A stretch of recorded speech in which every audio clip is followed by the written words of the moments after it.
Jarvis Landry or something. I guess Right. correct. Well, it depends on which direction you're worried about being wrong about. That's true. Some people might be worried about, I'm too high on this guy. Now I'm avoiding this guy. So I did tweet to the listeners. Today we are discussing the players we are most worried about being wrong about. Who would be on your list? Who are you worried about being wrong about? I tried to figure out the winner. I think I have a winner who got the most votes. Do you want to guess who it is? And I would put this person on my list too. So we have to guess one person out of everybody in the NFL. That the listeners mentioned the most. Kyle Pitts. Yep, ding, ding, ding. Yep.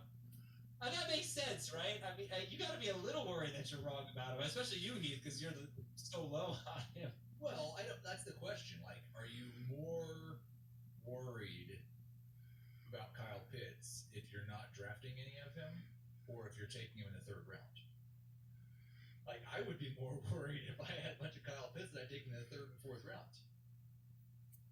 I just know that the way things are happening right now, none of us are probably going to have any Kyle Pitts on our team, and he is extremely popular. Yeah, I do have months. Like, that's the great thing about Dynasty. It's the great thing about salary cap drafts. You can still get him. I have him on teams already. I'm just not going to have him on any redraft teams. I'm pretty much okay with that. Okay.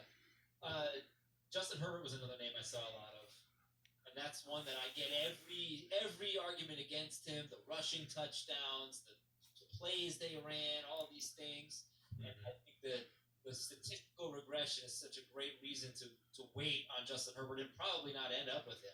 But then you say he probably had the best rookie quarterback season ever. That's got to count for something. I don't want to be wrong about him because as of right now, I can't see myself getting any Justin Herbert. And that's probably something that I need to remedy. Take him in a couple weeks. As long as you get him at a fair value. Can't take him as long as guys like Dak, Lamar, Kyler are on the board. No, that's when it's Herbie time. Maybe for you, but I think for a lot of experts or analysts, whatever you want to call them, I think a lot of people are kind of down. Aren't you kind of down on him, Heath?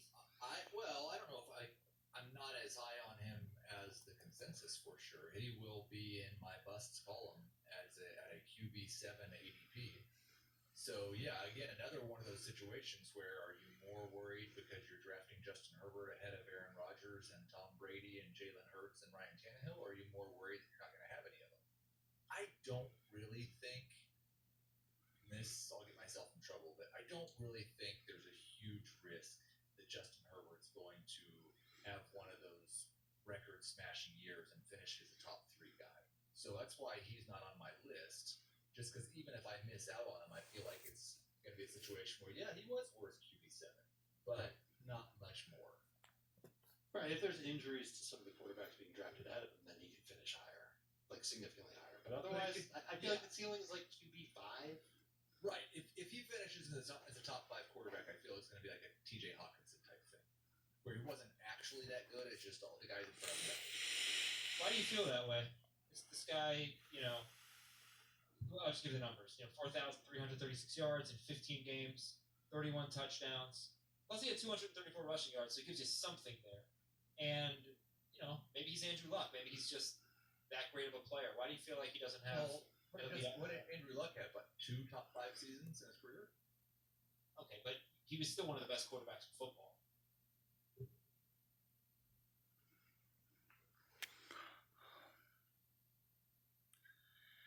You heard the TV was in the background. We were watching the show.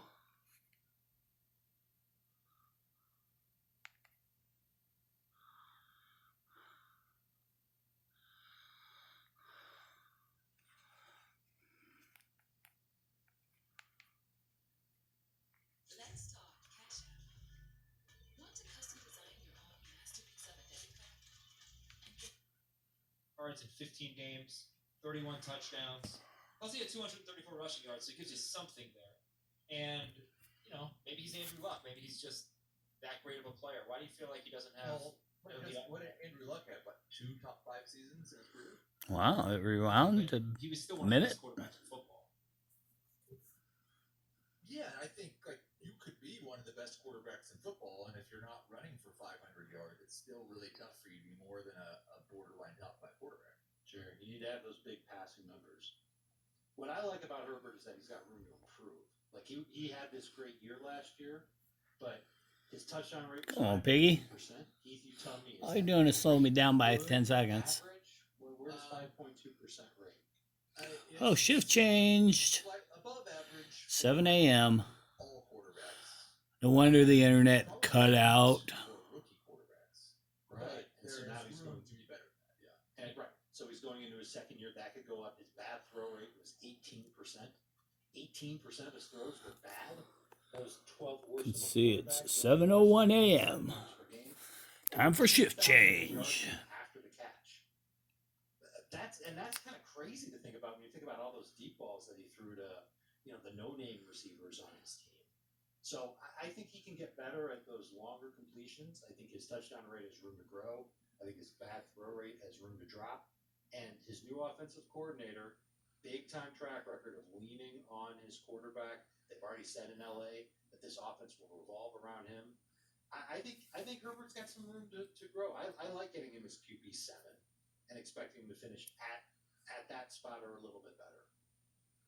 He also, according to Pro Football Focus, had the worst offensive line in the NFL last year, I forgot to mention that. and it should certainly be better this year. 3 new starters. New offensive coordinator. I mean, it's an interesting take. I think Heath, kind of puts me at ease a little bit because I can't take him at QB7. But to say, yeah, he probably doesn't have that crazy special season upside where if you miss out on him and he's great, okay, but he's not going to be like Kyler Murray last year or something like that. Even though Murray didn't, he got hurt, but he was obviously. Let's see, all 30 alts open last night, no problem.